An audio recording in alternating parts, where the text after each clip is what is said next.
है, अजीब कहानी है वो भी, कि जो रिटायर हो गया उसका वेतन उठा रहे हैं। वेतन भत्ता और अन्य मदों के नाम पर फर्जी बिल तैयार कर सरकारी खजानों से रकम निकाली जा रही थी।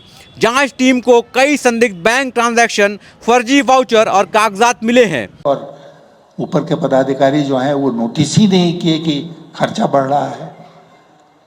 इसकी मुझे लगता है कि मैं डिमांड करता हूं कि पूरे झारखंड में इसकी गहन जांच होनी चाहिए। वो कार्रवाई हुई है, उस पर वित्त मंत्री राधाकृष्ण किशोर की बड़ी नज़र है और हो सकता है ये ट्रेजरी जो घोटाला बोकारो के बाद हजारीबाग में हुआ है, इसकी जांच पूरे 24 जिले में बहुत जल्द हो सकती है। जोहार हजारीबाग, बोकारो के बाद हजारीबाग ट्रेजरी में जो घोटाला सामने आया था वो आपको बता दूं कि 15,41,41,485 रुपये का संदिग्ध ट्रांजैक्शन पाया गया है, जिसमें 3 लोगों को पुलिस ने गिरफ्तार किया है। आपको बता दूं कि इस मामले में पुलिस ने लेखा शाखा में कार्यरत 3 सिपाही रजनीश कुमार सिंह, धीरेन्द्र कुमार सिंह और शंभू कुमार को गिरफ्तार कर लिया है। जांच के बाद 21 संदिग्ध बैंक खातों को फ्रीज कर दिया गया है। इन खातों में 1,60,00,000 रुपये जमा भी हैं। आपको बता दूं कि 8 साल में 15,15,41,485 रुपये के संदिग्ध ट्रांजैक्शन पाए गए। कैसे पाया गया ये घोटाला आपको बताता हूं।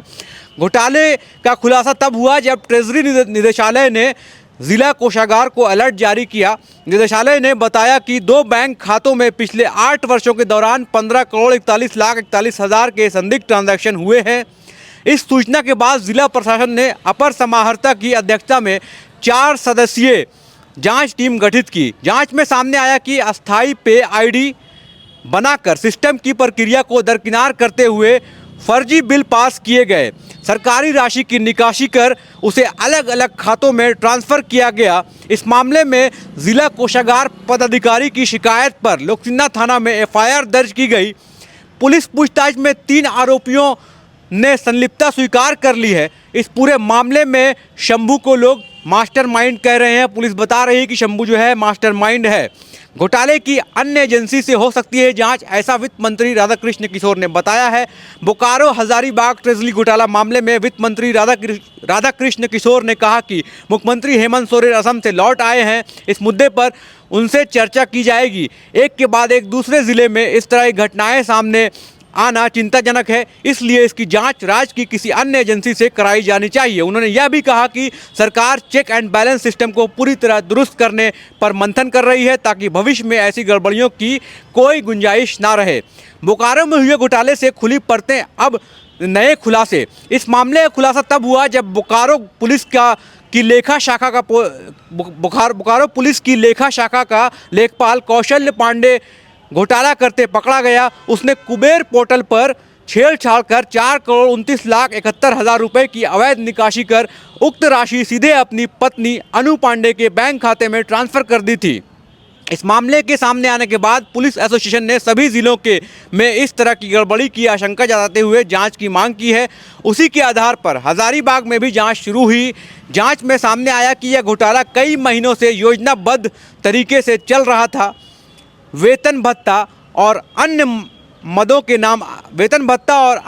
के नाम पर फर्जी बिल तैयार कर सरकारी खजानों से रकम निकाली जा रही थी।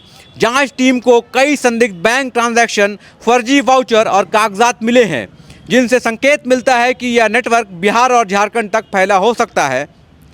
तो इस मामले में हजारीबाग पुलिस की जो कार्रवाई हुई है, जांच टीम जो है वो कार्रवाई हुई है, उस पर वित्त मंत्री राधाकृष्ण किशोर की बड़ी नज़र है और हो सकता है ये ट्रेजरी जो घोटाला बोकारो के बाद हजारीबाग में हुआ है, इसकी जांच पूरे 24 जिले में बहुत जल्द हो सकती है।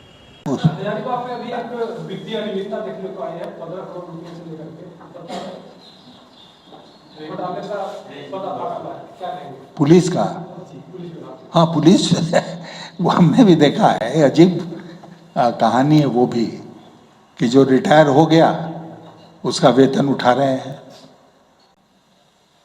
ये कैसे हो कैसे सकता है कि कोई देखने वाला नहीं है कि वेतन उठा रहा है और कोई जांच उसकी नहीं हो रही है, सब कुछ चला जा रहा है। जो नया रिक्रूट आया उसका भी वेतन जा रहा है और ऊपर के पदाधिकारी जो हैं वो नोटिस ही नहीं किए कि खर्चा बढ़ रहा है।